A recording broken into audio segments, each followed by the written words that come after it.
중학생 아들을 둔 한 아버지가 아침 방송, TV 방송에 나와서 자기가 아들과 대화한 내용을 털어놓은 일이 있었어요.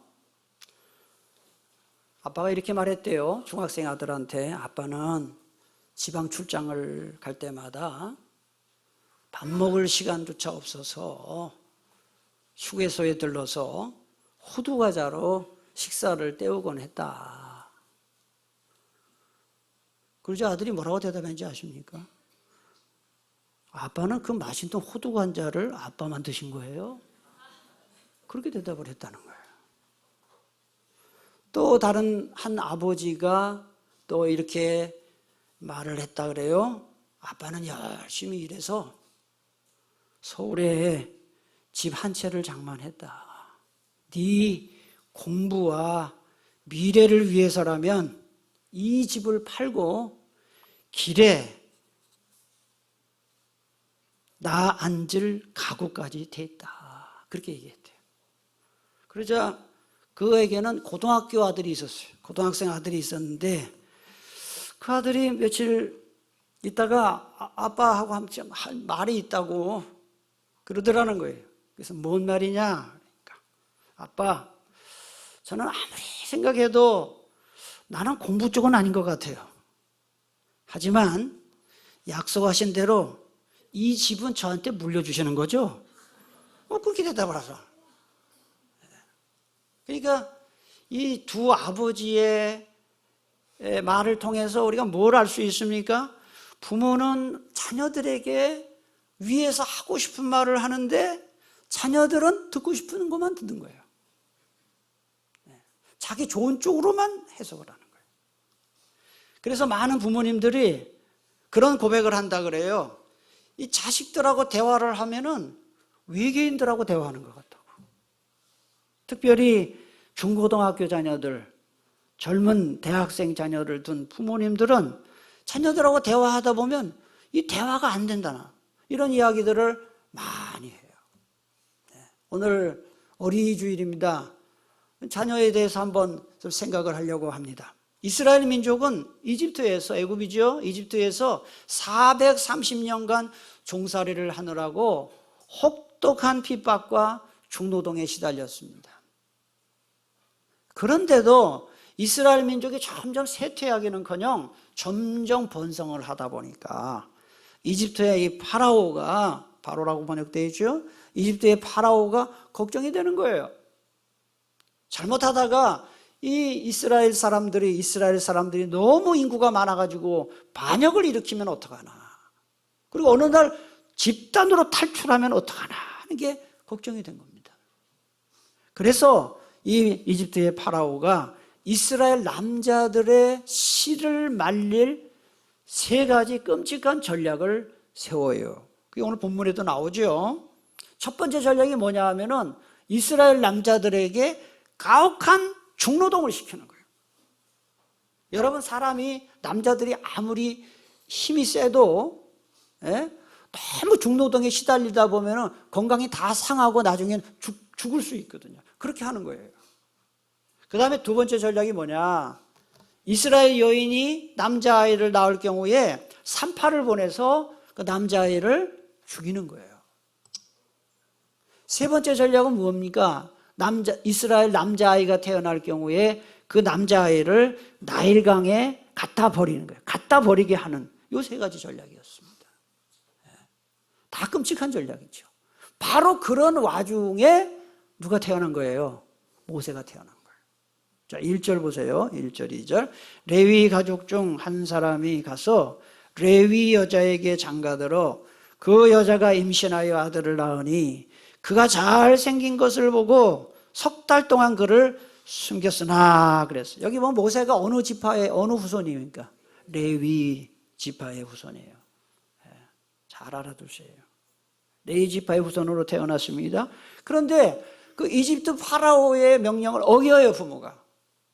남자아이가 태어나면 죽이라고 했는데 얼마 동안 숨겼다 그랬습니까? 석 달 동안이나 숨겼습니다. 그런데 이거를 단순히 내 새끼를 죽이기 싫어서 내 자식이 너무 귀해서 그래서 아이를 살렸다 이렇게 할 수가 없는 거예요.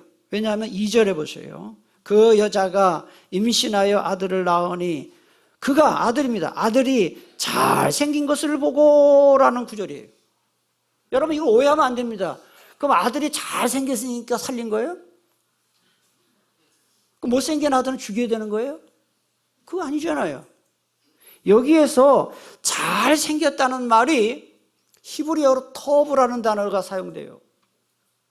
터브라는 단어가 사용이 되는데 이 단어는 하나님이 온 세상을 창조하실 때의 그 장면을 묘사하는 단어예요. 자, 어려운 문제, 쉬운 문제의 퀴즈입니다. 하나님께서 온 세상을 천지 창조하실 때 며칠 동안 창조하셨나요? 6일 동안 창조하셨죠. 근데 하루하루 창조하실 때마다 저녁이 되었을 때 하나님이 보시기에 어땠다 그랬어요? 좋았더라. 하나님이 보시기에 좋았더라 할 때 좋았더라는 이 단어도 터브라는 단어가 사용돼요. 잘생겼다는 단어하고 좋았더라는 하나님 보시기에 만족스럽다는 단어가 같은 단어가 사용된다. 그래서 사도행전 7장 20절에 보면 모세를 이렇게 설명합니다. 그때에 모세가 났는데 하나님 보시기에 어땠다 그랬습니까? 아름다운지라 그랬어요. 이걸 다 종합을 하면 뭐냐? 모세가 잘생겼다는 것은 단순히 외모가 잘났다는 뜻이 아니라 하나님의 일꾼으로 쓰임 받을 만한 징조가 그의 용모에서 풍겼다는 뜻이에요. 모세의 부모가 그걸 알아봤다는 거야. 이 아이는 장차 하나님의 일꾼으로 쓰임 받을 만한 아이다. 하나님이 주신 선물이다. 하나님이 쓰실 사람이다라는 것을 부모가 알았다는 거예요. 그래서 그 유명한 히브리서 11장 믿음장에 보면 이런 말이 나와요. 히브리서 11장 23절에 보니까 믿음으로라는 말이 나와요. 믿음으로 모세가 낳았을 때 그 부모가 아름다운 아이임을 보고 석 달 동안 숨겨 왕의 명령을 무서워하지 아니했다. 그러니까 이 모세의 부모는 한마디로 말하면은 모세를 내 새끼가 아니라 하나님의 선물, 하나님의 일꾼으로 보았다 이런 뜻이에요. 여기에서 우리 부모님들이 품어야 할 중요한 생각이 있습니다. 자식은 내 새끼가 아니라 하나님의 선물이다 하는 거예요. 시편 127편 3절입니다. 우리 다 같이 한번 앞에 보고 읽겠습니다. 자식은 주님께서 주신 선물이요 태 안에 들어있는 열매는 주님이 주신 상급. 여기 보면 선물, 상급. 자식은 내 새끼가 아니고 하나님이 나에게 맡겨준 거예요. 잘 키우라고. 선물이요 상급이다 그래요. 근데 이 원리를 모르기 때문에 많은 부모님들이 자식을 어떻게 취급합니까? 자기 한을 푸는 데서 한풀이 대리만족. 예를 들면 이거예요. 나는 어려서 내가 사랑을 많이 받지 못했으니까 너한테 사랑을 막 줘야지. 막 한풀이로 해요. 나는 어렸을 때 너무 공부를 못했으니까 너는 공부를 잘해야 돼. 근데 가만히 보면은 공부를 못했던 부모들일수록 자기 자식에는 공부를 잘하기를 바라요. 근데 여러분 이거 아세요? 원판 불변의 법칙. 네? 네? 아세요? 자식의 IQ는 누구에게 나와요? 부모에게서 오는 거예요. 부모가 공부를 못했으면 자식한테 공부를 잘할 것을 요구하면 안 돼요. 근데도 많은 특히 애들한테 공부로 막 쪼는 부모일수록 보면은 자기가 학교 다닐 때 공부를 못했던 부모들이 그래요. 양심이 있으면 그러면 안 돼. 양심이 있으면. 자기가 공부를 잘한 부모일수록 자녀들에 대해서 막 공부 쪼지 않습니다. 왜? 살아보니까 공부가 다가 아닌 걸 알아요. 명문대를 나오고 배울 만큼 배운 부모님들은요, 쟤들한테 공부 안 해요. 왜? 살아보니까 공부가 다가 아닌 걸 알아요.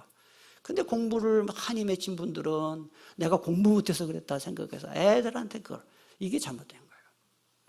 자식은 내 새끼가 아니라 하나님의 뭐라고요? 선물이라고요. 그래서 내 자녀가 어떤 자녀가 되기를, 어떤 삶을 살기를 원하는지를 믿음의 눈으로 봐야 돼요. 하나님이 내 자녀를 왜 주셨는가를 믿음의 눈으로 봐야 된다. 많은 부모들이 자녀에 대해서 조바심 냅니다. 특히 젊은 엄마일수록 우리 아이는 왜 이렇게 공부를 못할까? 우리 아이는 왜 이렇게 빨리 철이 안 들까? 우리 아이는 왜 성격이 이럴까? 우리 아이는 왜 이렇게 말을 빨리 안 할까? 우리 아이는 언제나 결혼을 할까? 우리 아이는 언제나 취업을 할까? 우리 아이는 언제나 또 애를 낳을까? 그냥 조바심 걱정투성이죠. 물론 정당한 걱정 있어요. 그렇지만은 대부분의 걱정과 조바심은 어디에서 그 원인이 오느냐? 자식을 내 새끼로 보는 데서, 하나님의 선물로 보지 않는 데서. 여러분 잘 생각해 보세요. 내 자식을, 나보다 하나님이 내 자식을 더 잘 알아요. 왜? 하나님이 만드셨기 때문에. 내가 자녀를 돌보는 것보다 하나님이 자녀를 돌보셔야 자녀가 더 잘 되는 거예요. 자녀의 앞길이 열리는 거, 부모가 막 앞길 열어준다고 난리 법석 쳐봐야 되지 않습니다. 하나님이 앞길을 열어주셔야 자녀가 잘 되는 겁니다. 돕는 사람 붙여주시고 말이죠. 큰 성공은 하늘이 낸다는 말이 있습니다. 노력해서 되는 것은 한계가 있습니다. 저도 살아보니까 그래요. 내가 노력해서 하는 건 한계가 있어요. 큰 성공, 큰 성취는 하나님이 주시는 거예요. 그래서 부모가 자녀를 위해서 가장 힘써야 할 일은 뭐냐? 하나님께서 내 자녀를 길을 열어주시고 내 자녀가 잘 되도록 자녀를 위해서 기도하는 것입니다. 기도. 저는 목회를 하면서 주변에 보면은 대대로 부모의 기도, 할머니, 할아버지, 증조 할머니 기도 쌓인 그 집안은 자식이 잘 돼요. 왜? 하나님이 그 기도를 다 보신 거예요. 사랑하는 교우 여러분, 자녀 위해 기도 많이 하시기를 축복합니다. 그 기도 절대로 헛되지 않습니다. 지금 당장은 자식을 위해서 내가 하는 기도가 안 되는 것 같죠? 하나님 다 듣고 계신다. 많은 부모들이 자기 자녀를 다른 집 자녀와 비교합니다. 그러면서 걱정하고 속상해합니다. 예를 들어서 애들이 학교 가서 시험을 봤는데 85점을 맞았어요. 90점을 맞았어요. 그러면 너 공부 잘했구나. 너 얼마나 수고했니? 참 어떻게 너 85점을 맞았어? 엄마는 옛날에 80점도 못 맞았는데. 그래서 애한테 칭찬해 줘야 되는데 처음 물어보는 게 뭐예요? 네 친구는 몇 점 맞았어? 어쩌라고? 그 친구는 90점 맞았다 그러면 네가 조금만 더 했으면 걔보다 더 잘할 텐데. 어릴 때부터 아이를 자꾸 비교하는 거예요. 그래서 아이를 자꾸 칭찬해 주지 않고 자꾸 더 잘하라. 너 왜 그거밖에 못했냐? 이러면 애가 나중에는요 부모한테 말 안 해요.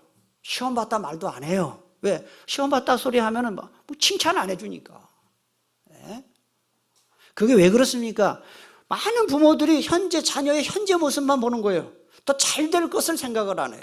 하나님께서 그에게 가능성을 주시고 잠재력을 주시는 걸 믿음의 눈으로 봐야 되는데 지금 못하는 거, 지금 좀 떨어지는 거, 그것만 보면서 막 조바심을 내고 비교를 하고. 여러분, 부모가 믿음으로 자녀를 위해서 기도하면 그 자녀는 하나님이 반드시 책임져 주십니다. 앞길을 열어주십니다. 그거 기억하세요. 교황 알렉산더가 이렇게 말했습니다. 많은 학생들이 천재적 불꽃의 잠재력이 있는데 점화장치가 고장났다 그랬어요. 다 잘 될 아이인데 부모들이 애들을 전부 죽이는 건데. 그 다음에 괴테는 말했습니다. 이게 너무너무 중요한 얘기를 괴테가 했어요. 우리 함께 읽겠습니다. 누군가를 지금의 모습만큼만 대해주면 늘 지금의 모습으로 남지만 장차 되어질 모습에 맞춰 대해주면 언젠가 그 모습으로 성장하는 법이다 그랬어요. 지금은 좀 부족해도 하나님께서 이 아이를 잘 되게 해주실 겁니다 라고 믿으라는 거예요. 현재의 모습만 바라보면서 자꾸 왜 못하냐고, 왜 그것밖에 못하냐고 이러면 자녀들은 주눅이 드는 거예요. 야단을 많이 맞고 자라면 그 자녀들이 주눅이 든다는 것입니다. 잠언 29장 20절에 보니까 네가 말이 조급한 사람을 보느냐, 그보다 미련한 자에게 오히려 희망이 있느니라 그랬습니다. 특히 젊은 엄마일수록 애기들, 그 귀한 애기들이잖아요. 하나 낳고 둘밖에 없는 귀한 애기들이다 보니까 자꾸 아이들을 조바심 내서 잔소리를 하고 다그치고 그런 경우가 많은데요. 다그치고 야단치고 책망하고 그것보다 더 필요한 게 뭐냐? 기도예요, 기도. 자녀를 위해 기도 많이 하는 부모님들 되시기를 축복합니다. 모세 3개월 이제 부모님이 키우니까 애가 3개월 지나니까 100일이 다가오면요, 애 소리가 막 크거든요. 우렁차거든요. 이제 숨길 수가 없어요. 어떻게 했는지 보세요. 3절에 더 숨길 수 없게 되매 그를 위하여 갈대 상자를 가져다가 역청과 나무진을 칠하고 아기를 거기 담아 나일강과 갈대 사이에 두고, 여기 보면 애를 갈대 상자에 담았다 그랬어요. 이 갈대가 뭐냐면은 그 당시 나일강에는 파피루스라는 식물이 많이 자랐거든요. 그 파피루스 껍데기를 벗겨가지고 상자를 만드는 거예요. 근데 그 상자에다 애 집어넣어가지고 물에 띄우면은 물이 다 새 죽죠. 애가 익사하겠죠. 그러니까 코울타로, 오늘날의 코울타로에 해당되는 역청, 3절에 보면 역청, 그 다음에 나무진을 발라요. 그래서 그 아이를 그거 집어넣고 갈대 숲에 띄웠습니다. 이 3절에 상자라고 번역된 이 히브리어 단어는요, 참 이게 놀라운 거죠. 갈대 상자라고 번역된 이 상자라는 말로 번역된 히브리어 단어는 창세기 7장에 나오는 노아 방주의 방주와 똑같은 단어예요. 방주. 여러분, 제가 질문할게요. 갈대 상자의 그 상자, 모세를 담은 갈대 상자와 그 다음에 노아가 만든 노아 방주의 공통점이 무엇일까요? 구원의 도구예요. 구원의 도구로 사용된 거예요. 그렇죠? 노아 방주는 노아 8명을 홍수 심판에서 구원했고, 갈대 상자는 모세를 죽음에서 구원한 것입니다. 그래서 10절 끝에 보면 모세의 이름의 뜻이 나와요. 자, 오늘 본문 10절. 10절을 보면 그 아기가 자라매 바로의 딸에게로 데려가니 그가 그의 아들이 되니라. 그가 그의 이름을 뭐라고 했다고요? 모세라 하여 이르되 이는 내가 그를 물에서 건져내었다. 이런 뜻이에요. 구원이란 뜻이죠. 물에서 건져냈다. 이런 뜻입니다. 그러니까 모세의 부모는요, 하나님이 모세를 어떤 식으로든지 반드시 살려주실 거라는 믿음이 있었던 것입니다. 그래서 4절을 보면 그의 누이가 어떻게 되는지를 알려고 멀리 섰더니 그랬어요. 이게 모세의 부모가 모세의 누이를 보낸 거예요. 어떻게 하나님이 살려주시는지를 지켜보도록 한 거예요. 이거를 좀 다로 말하면 모세의 부모는 모세의 운명을 하나님께 전적으로 맡긴 거예요. 맡긴 거. 여러분, 자녀 키워보신 분들은 다 인정하겠지만 세상에서 가장 내 마음대로 안 되는 게 자식입니다. 여러분, 자식 다 키워본 분 아시죠? 자식들 내 마음대로 되던가요? 안 됩니다. 제일 힘든 게 자녀 교육이에요. 한 나라를 통치하는 왕도 자기 자식은 마음대로 못해요. 그래서 남의 자식에 대해서 함부로 뭐 어쩌다 저쩌다 말하지 말라는 말도 있어요. 왜? 내 자식이 어떻게 될지 모르기 때문에. 제일 힘든 게 자식입니다. 그러므로 뭡니까? 우리 자식의 미래와 우리 자식의 양육을 내가 하겠다 하지 말고 하나님께 맡겨야 된다는 거예요. 맡겨라. 고려대학교 총장을 지낸 염재호 교수가 연세대학교에 가서 특강을 하면서 이런 말을 했습니다. 삼성이나 현대에 들어가서 정년퇴직을 하는 게 목표라면 그건 난센스고, 이제 인간이 하는 일 대부분은 인공지능이 대체함을 명심해야 합니다. 1960년대에는 학령 인구 대비 6%만 대학에 갔다면 지금은 75%가 갑니다. 학벌이 큰 의미가 없어진 셈입니다. 문제는 세상이 달라졌는데도 엄마들은 20, 30년 전 20세기 잣대로 자녀의 미래 설계에 영향력을 행사하고 있다는 점입니다. 그랬어요. 여러분, 저처럼 60년대 출신들, 70, 80 세대들, 지금 젊은 20대, 30대 애들하고 이 대화를 하면요, 이 세대 차이가 많이 나는 걸 금방 느껴요.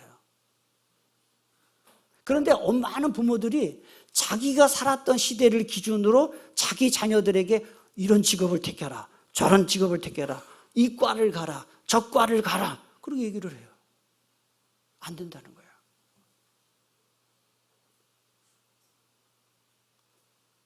여러분, 젊은 애들하고 대화해 보세요. 꼭 방언하는 것 같아요. 어떤 때는 외계인하고 대화하는 것 같아요. 그게 극단적인 표현이지만은 그 정도의 세대 차이가 나요. 그래서 부모들은 자녀들의 미래에 대해서 자녀들에게 재량권을 많이 주라는 것이죠. 이게 염재호 총장의 이야기예요. 헌신적인 엄마와 극성 엄마의 차이가 종이 한 장 차이입니다. 제가 한번 질문할게요. 애가 스스로 할 수 있는 일을 엄마가 다 대신해 주는 엄마는 헌신적인 엄마예요? 극성 엄마예요? 극성 엄마예요. 이런 엄마들이 애기 망칩니다. 사실은. 애가 엄마라는 말을 하려면 3,000번을 연습해야 된대요. 엄마 말이 그거 쉽지 않아요. 처음 엄마 그 말할 때 3,000번을 해야 엄마 그래요. 저도 우리 아이들 지금 가만히 생각해 보면은 왜 아빠라는 말을 먼저 안 하지? 엄마 말을 먼저 해서 아빠 연습시킨 기억나요. 잘 안 되더라고. 또 애기들이 이렇게 막 엉금엉금하게 기어다니다가 한 걸음 걸음마 하는 것도 굉장히 힘들어요. 저는 철원에서 자랐잖아요. 송아지는요, 낳자마자 30분 안에 뛰어다녀요. 저는 그래서 남자잖아요. 애 낳으면 좀 있으면 바로 뛰어다니는 줄 알았어요. 바로 말하고. 송아지만 봐가지고. 소새끼들은 얼마나 잘 뛰어다니는지 몰라요. 야, 근데 애 낳아서 키워보니까 말하는 것도 쉽지 않고, 걷는 것도 뭐 걸을려다가 뚝뚝 넘어지고. 그런데 그게 보기 안쓰럽다고 엄마가 옆에서 자꾸 잡아주고 이러면 점점 못 걷는 거야. 스스로 일어날 수 있게 해줘야 돼요. 그게 헌신적인 엄마예요. 그리고 제가 언젠가 설교했어요. 애들 어릴 때부터 자기 방 청소를 애들이 하게 해야 되는데 엄마들이 다 해준다고. 그 애들 완전히 망치는 거예요. 그리고 요새 애들이 시집 갈 때까지, 장가 갈 때까지 청소를 한 번도 안 해본 애들이 부지기수예요. 그리고 요리를 하나도 못하는, 응? 뭐라 그래야 되지? 아가씨들이 많아요. 엄마 책임이에요. 엄마 책임.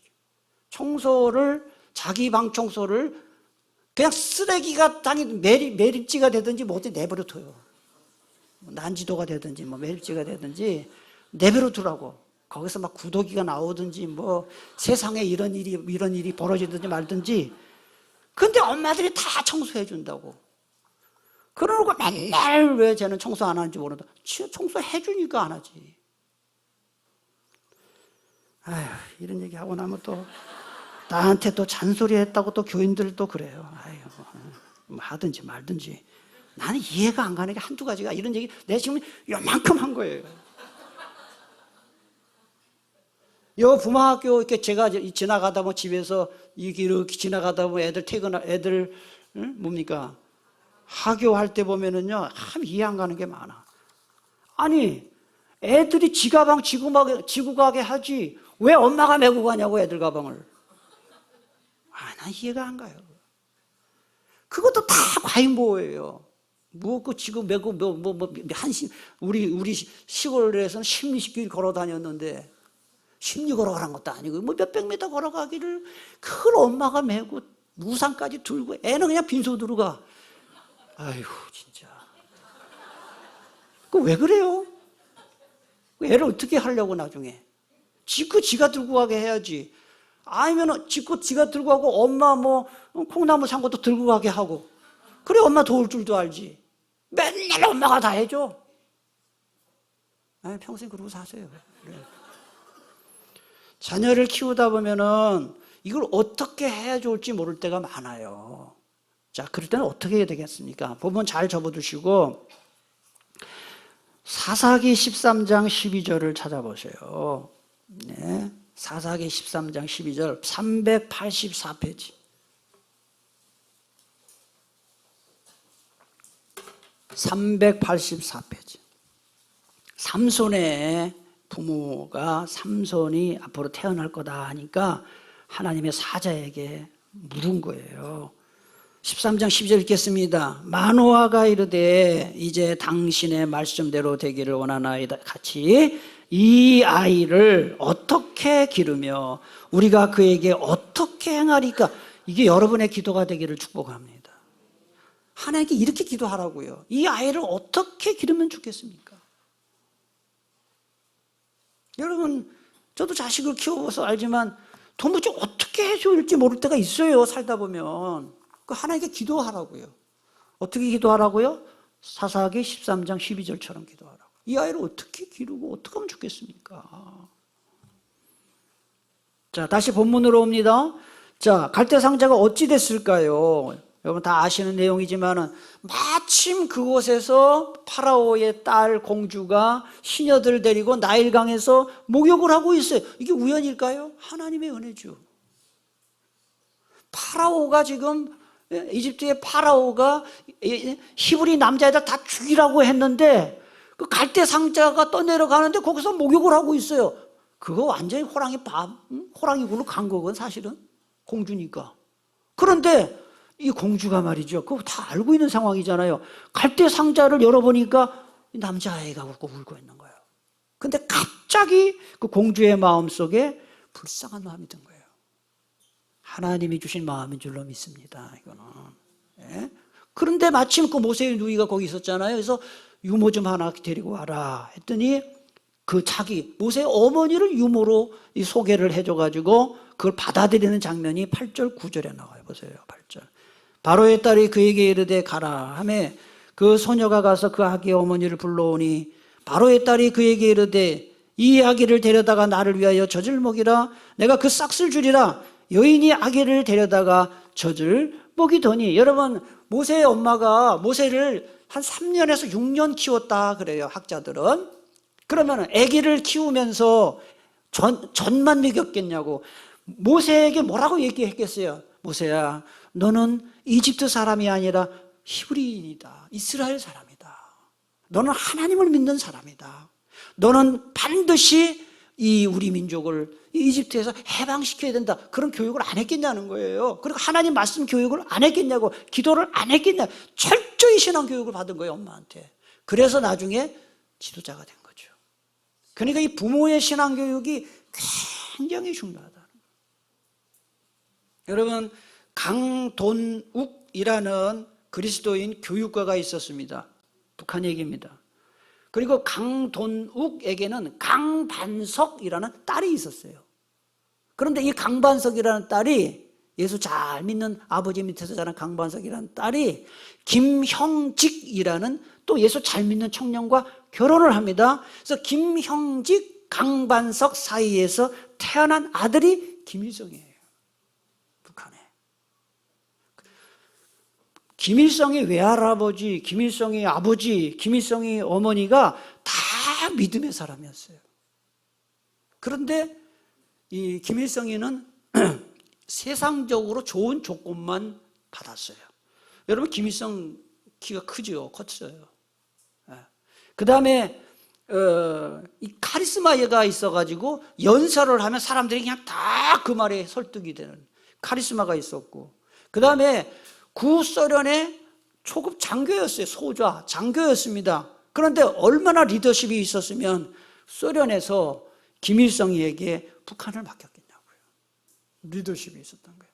이걸 부모에게서 다 물려받았는데 가장 중요한 거를 물려 못 받은 거예요. 뭘 물려 못 받은 겁니까? 신앙을 못 받은 거예요. 왜 신앙교육을 안 시켰을까? 김일성이 신앙교육 하나 못 시키는 바람에 우리 대한민국 역사까지, 북한의 역사가 79년 동안 분단조국, 또 북한 땅은 정말 사람이 살 수 없는 그냥 그런 땅이 됐잖아요. 세계에서 기독교를 가장 많이 가장 가혹하게 핍박하는 1위가 계속 1위가 북한입니다. 북한에서는 성경만 갖고 있다 걸려도 뭐 총살령 당한다 그러잖아요. 이게 김일성이 하나 잘못되는 바람에. 기억하십시오.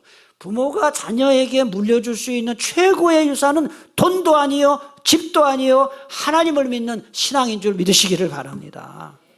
신명기 4장 9절. 너는 그 일들을 네 아들들과 네 손자들에게 알게 하라. 하나님이 하신 일들을 알게 하라 그랬어요. 요엘 1장 3절. 너희는 이 일을 너희 자녀에게 말하고 너희 자녀는 자기 자녀에게 말하고 그 자녀는 후세에 말할 것이니라 그랬어요. 구약 성경에 보면 아브라함의 하나님, 이삭의 하나님, 야곱의 하나님이라는 표현이 많이 나와요. 이게 뭐예요? 자손 대대로 신앙을 전수한 유대인의 이 전통을 보여주는 것입니다. 우리는 어떻습니까, 여러분? 지금 교회들마다 비상입니다. 교회들마다 교인들이 다 고령화가 돼가지고 이제 물론 그 원인은 젊은 사람들이 아기를 낳지 않아서 그런 것도 있어요. 근데 그것보다 더 큰 문제는 뭐냐? 자녀들에게 신앙을 물려주지 않아가지고 부모는 교회 나오는데 자녀들은 안 나와요. 그러니까 전부 고령화가 되는 거예요. 직분자들 중에도, 중직자들 중에도 자녀들이 아예 예수 믿지 않는 자녀들도 있고, 믿긴 믿지만 부모만큼 못하는 자녀들도 많아요. 여러분, 자녀의 신앙교육을 교회학교 교사에게 맡기면 안 돼요. 중대한 잘못이에요. 성경을 읽어보세요. 자녀 교육을 누가 하라고 했냐? 부모가 하라고 했어요. 일주일에 1시간도 머무르지 못하는 교회에서 무슨 신앙교육이 제대로 되겠어요? 교사들에게 맡겨서 무슨 신앙교육이 다 충분히 되겠습니까? 자녀들을 신앙으로 양육할 최고의 책임은 부모에게 있다는 사실을 부모가 꼭 기억해야 됩니다. 어릴 때부터 애들을 딱 앞에 앉혀놓고 성경 읽히고 성경 가르치고 헌금 생활은 어떻게 하고 전도는 어떻게 하고 어른들은 어떻게 대해야 되는지, 예배는 어떻게 대해야 되는지 가르쳐야 돼요. 그래서 엄마들 교육시키려고 목요일날 성경 공부하고 토요일날 성경 공부하는데 제발 좀 많이 오세요. 오셔서 공부하세요. 여러분, 자식을 자기 자녀조차 방치하면서 어떻게 교회를 섬길 수 있겠어요?